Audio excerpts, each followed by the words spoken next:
In the quiet hours before dawn, while most of the world was still asleep, something extraordinary happened on the African continent, something so unusual that global diplomats scrambled newsrooms, hesitated, and Washington itself was caught completely off guard. For the first time in decades, an African nation refused to move. South Africa, a country long accustomed to being summoned across oceans for ceremonies, conferences, and courtesy visits, simply said no. This wasn't a dramatic speech, it wasn't a protest, it wasn't even loud. It was a calm, deliberate refusal to board a plane to the United States to hand over the G20 presidency, a ritual the world had grown comfortable with. The outgoing host flies to the next host nation, shakes hands, smiles for the cameras, and symbolically transfers leadership.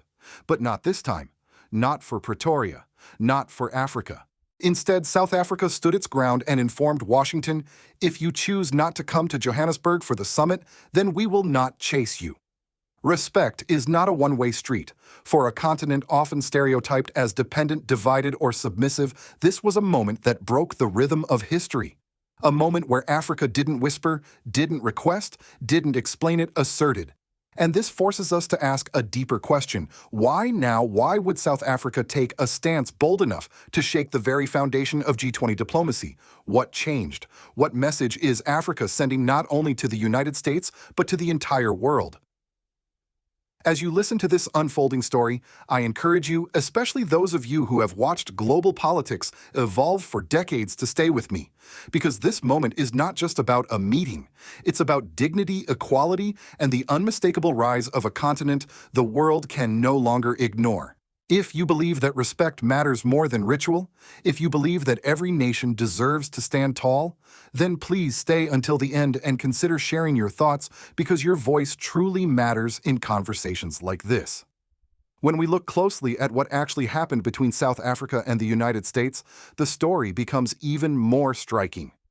In the days leading up to the G20 summit, Pretoria received the standard diplomatic notice as the outgoing host. They were expected to fly to Washington to formally hand over the presidency.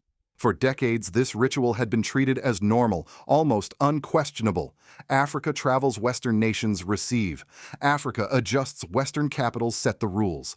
That has been the rhythm of global diplomacy for generations. But earlier this week, South Africa broke that rhythm. Officials in Pretoria released a calm, measured statement. There was no anger, no dramatic accusations. Simply a clear position. If Washington refuses to send a delegation to Johannesburg for the summit, then South Africa will not travel to the United States to conduct the handover. And that single decision, quietly delivered, sent shockwaves through every political corridor from Brussels to London to Washington. Analysts who had spent years studying African diplomacy admitted they did not see this coming. Because in global politics, symbolism matters. The act of refusing to travel is not just logistical, it is philosophical. It challenges hierarchy, it challenges history. Washington's reaction showed exactly that. Behind closed doors, U.S. officials were reportedly stunned. This was not the Africa that many in the West were used to, the Africa that bends, apologizes, and accommodates. Suddenly, Pretoria was drawing boundaries, and that forced Washington into an uncomfortable position, one it had not felt in the context of African relations for decades. But the deeper tension did not start with this single refusal. It had been building quietly for months. The spark came when Donald Trump publicly criticized South Africa's capacity to lead the G20, calling it unqualified and implying that the continent lacked the competence for such responsibility. This was not a small insult, not to a nation, not to a people, not to a continent with 1.4 billion citizens. For many Africans, the comment carried echoes of older attitudes shaped during eras when their intelligence capacity and sovereignty were constantly dismissed. Then came the true breaking point. Washington announced it would not send any delegation to the Johannesburg summit. They refused to come. No senior representative. No symbolic presence. No official recognition of the host nation. To Pretoria, this was not just a scheduling conflict. It was disrespect. Plain and simple. And instead of responding with outrage or emotional statements, South Africa acted with precision. They said, "If you will not come to the table, we will not be the ones traveling across the ocean." This was a shift in the diplomatic balance, one that surprised even seasoned observers. Because historically, African nations have been expected to travel to adjust, to bend toward Western convenience. But South Africa's decision signaled a turning point, the expectation of equality, not one-sided obedience. Meanwhile, citizens across Africa felt something stir deep within. Social media erupted. Videos celebrating Pretoria's stance spread across Kenya, Nigeria, Ghana, Senegal, Zambia. People saw this act not as a political maneuver, but as a symbolic declaration that Africa is no longer waiting for permission to stand tall. Western media, normally quick to cover diplomatic drama, responded with a strange silence. Short articles, minimal analysis. A tone that seemed more confused than critical. But behind the scenes, Western governments were paying close attention. Because if one African nation could reject old traditions of deference, others could follow. And this is the heart of the event. South Africa did not simply refuse a flight. It redefined its position and Africa's position on the global stage. The moment the United States confirmed it would not attend the summit in Johannesburg, the diplomatic tension that had been quietly rising for months suddenly reached its breaking point. What began as a disagreement over protocol transformed into a defining moment, one that exposed deeper fractures in global power dynamics and revealed how Africa now sees itself. For South Africa, this was not merely a snub, it was a test of dignity. If Pretoria bowed, the message to the world would be clear: Africa still plays by rules written somewhere else. But if Pretoria stood firm, it would send a very different message, a message about equality, boundaries, and sovereignty. And so they stood. Calmly, confidently, deliberately. That decision became the emotional and political climax of this entire story. In global diplomacy, symbolic gestures often speak louder than speeches. When the United States refused to come to Johannesburg, they expected Pretoria to panic, to adjust, to apologize, to fly across the ocean for the sake of maintaining tradition. Instead, Pretoria responded with what many Africans described as the most dignified silence they had seen in years. South Africa simply said, "We refuse to be disrespected," and allowed Washington to confront its own choices. Across the African continent, this moment ignited something powerful. From Nairobi to Lagos, from Dakar to Lusaka, ordinary citizens felt a surge of pride. On social media, thousands began calling this the moment Africa finally challenged the global order. Memes, videos, and heartfelt messages flooded online platforms, voices saying, "We are no longer children in global politics and respect Africa, or do not call us to your table." For many Africans, this was the first time they saw a major nation take a stance that aligned with how they had long felt emotionally but had rarely seen politically. But while African citizens celebrated, Western media struggled to respond. The usual loud commentary went soft. Headlines became short. Explanations felt thin. There was a sense of discomfort, almost confusion, because the script had changed. Africa was not meant to set the terms. Africa was supposed to follow them. When that pattern broke, many Western analysts simply did not know how to interpret it. Yet behind closed doors in Washington, the reaction was far from silent. Diplomats, advisors, and policy specialists reportedly scrambled to evaluate the implications. Declining to attend a summit hosted by a G20 member state is not insignificant. Declining to attend a summit hosted by a rising African nation with strong links to BRICS Asia and a youth population ready to define the next century is even more consequential. But the climax of the situation became sharper when attention turned to Donald Trump. People began asking, why would Trump attend a summit in Malaysia but refuse one in South Africa? Why would he invite African leaders to Washington months ago, yet decline to step foot on African soil now? And the truth, uncomfortable but familiar to many Africans, resurfaced. This was not the first time Trump had publicly belittled Africa. Africans remembered the comments during his first-term statements that implied the continent needed to be recolonized, words that had triggered outrage across capitals from Accra to Addis Ababa. Those remarks never faded from memory. They were stored away, waiting for the next moment when Trump's actions could be interpreted through that lens. And now, with the G20 controversy unfolding, that moment had come. South Africa's refusal did not arise from nowhere. It came from years of accumulated disrespect from a global system where Africa is often viewed as a resource hub rather than a geopolitical equal. When Trump questioned South Africa's capacity to lead the G20, it felt to many Africans like he was questioning the capacity of an entire continent. When the U.S. refused to attend the summit, it was perceived as confirmation of that attitude. So Pretoria's response, refusing to chase Washington, became the climax of a long unspoken struggle. Not a struggle of weapons or armies, but a struggle of dignity. Meanwhile, other nations quietly took notes. Leaders from Asia, South America, and the Middle East watched closely, because a single act of courage can inspire millions. A single refusal can alter expectations. And a single nation's decision to stand tall can reshape how the world approaches an entire continent. This was not Africa shouting. This was Africa standing still and allowing the world to feel the weight of that stillness. The ripple effects of South Africa's decision did not remain inside government offices or diplomatic circles. It spilled outward into homes, workplaces, markets, university campuses, radio discussions, church gatherings, and social media feeds. For millions of Africans, this moment became more than news. It became a mirror reflecting their own frustrations, hopes, and long-suppressed desire to be treated with dignity on the world stage. For ordinary citizens in South Africa, the immediate effect was emotional. Many felt a sense of pride they had not experienced in years. Older generations remembered decades of apartheid international isolation and the long struggle for political self-determination. Younger generations, often disillusioned by global inequalities, suddenly felt that their country had spoken on their behalf. In townships in cities like Johannesburg and Durban, people talked openly about how for the first time South Africa had refused a tradition rooted in hierarchy. It was not just politics, it was personal. But the political consequences were more complex. Pretoria's stance forced policymakers across Africa to reevaluate their own diplomatic posture. If South Africa could say no to the United States, a superpower that holds enormous influence over aid trade agreements, investment, and security cooperation, then why couldn't Nigeria, Kenya, Ghana, or Senegal set their own terms as well? For years, African nations had operated with a quiet fear of funding being cut, fear of sanctions, fear of losing access to EGWE or IMF support. But South Africa's refusal cracked that fear, at least symbolically. It opened the possibility of a new diplomatic vocabulary, one where African countries speak as equals rather than recipients. The economic implications were also real. Analysts warned that the United States might reconsider aspects of its trade relationship with South Africa, including preferential access to American markets.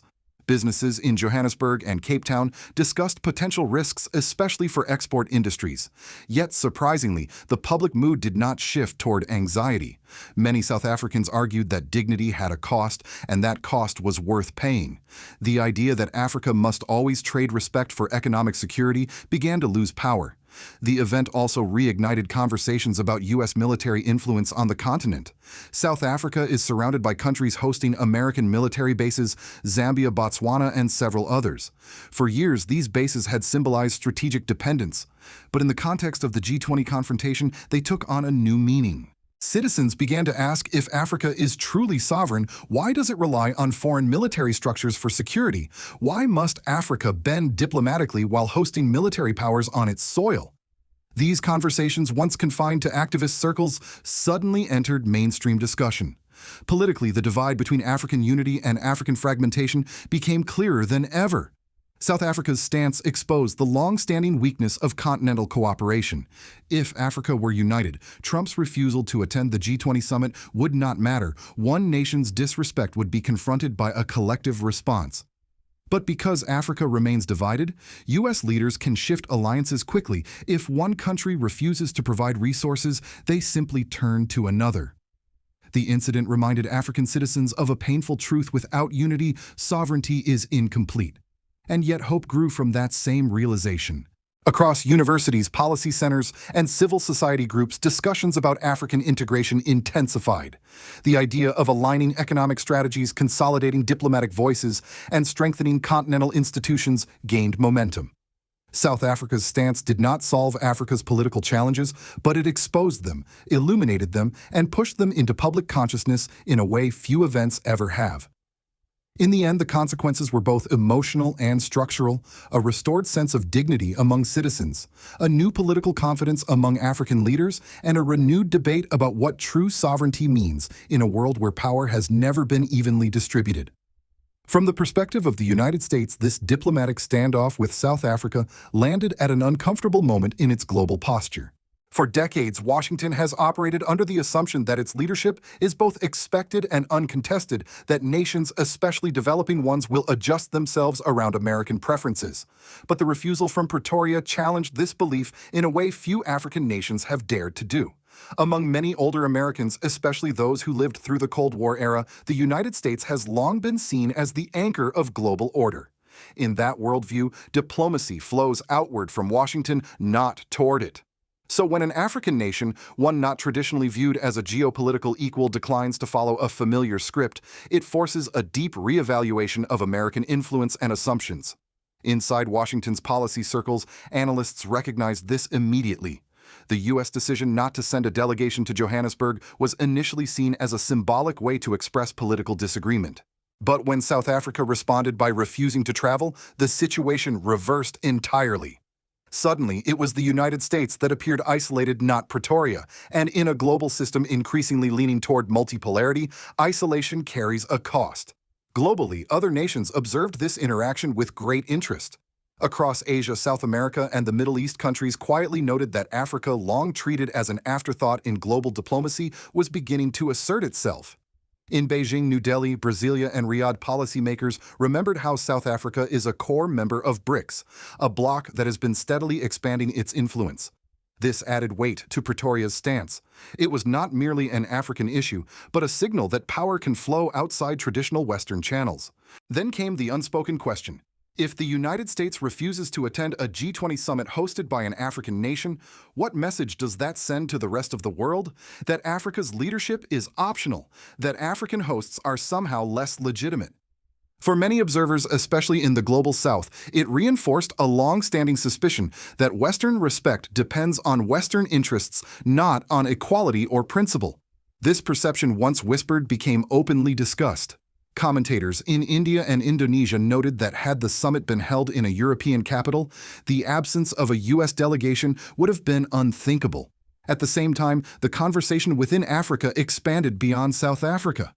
Leaders and citizens alike connected the incident to broader issues of sovereignty, identity, and global representation. They recalled similar messages coming from Burkina Faso, Mali, and Niger nations, whose governments, including figures like President Ibrahim Traoré, have repeatedly emphasized dignity, independence, and the end of Western dominance. In news cycles across the continent, the words "Respect Africa" trended alongside discussions about BRICS multipolarity and the shifting global balance of power. For many Americans watching this story unfold, the question became not simply why Trump declined to attend, but how the United States should adapt to a world where Africa is no longer silent, divided, or deferential. The generation that remembers the post-World War II order is now witnessing its transformation. What once seemed like distant geopolitical noise is now a sign of a profound transition, a world where the United States must negotiate more, listen more, and assert less. And to the rest of the world, one truth became unmistakably clear: Africa is no longer waiting for permission to stand tall. As we reach the end of this unfolding story, one truth becomes impossible to ignore. The diplomatic clash between South Africa and the United States was never just about a ceremony, a flight, or a protocol. It was about something far more profound. It was about whether Africa would continue to accept the old rules of global engagement or whether it would begin writing a new set of rules for itself. For many across the continent, and for many watching from abroad, this moment feels like a turning point. The world is shifting. The centers of power are no longer fixed in one direction. Nations that were once spoken down to are now speaking up. Nations that once followed are now stepping forward. And Africa, a continent long underestimated and often misunderstood, is now asserting that it deserves a seat at the table, not as a guest, but as a partner. But moments of change always come with warnings. The first warning is that dignity without unity is fragile. Africa can stand tall today, but without deeper cooperation among its nations, foreign powers will always find ways to divide, isolate, or pressure individual states. Pretoria's decision has inspired millions, but inspiration must be followed by coordination, or the old patterns will simply return in new forms.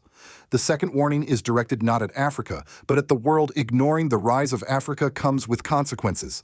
A global order that fails to adapt will eventually break under its own weight. For the United States, this is a chance, not a threat, to re-examine how it engages with a continent that is young, resource-rich, strategically positioned, and increasingly unwilling to play a subordinate role. If Washington chooses respect, partnership, and humility, it may yet find a renewed relationship.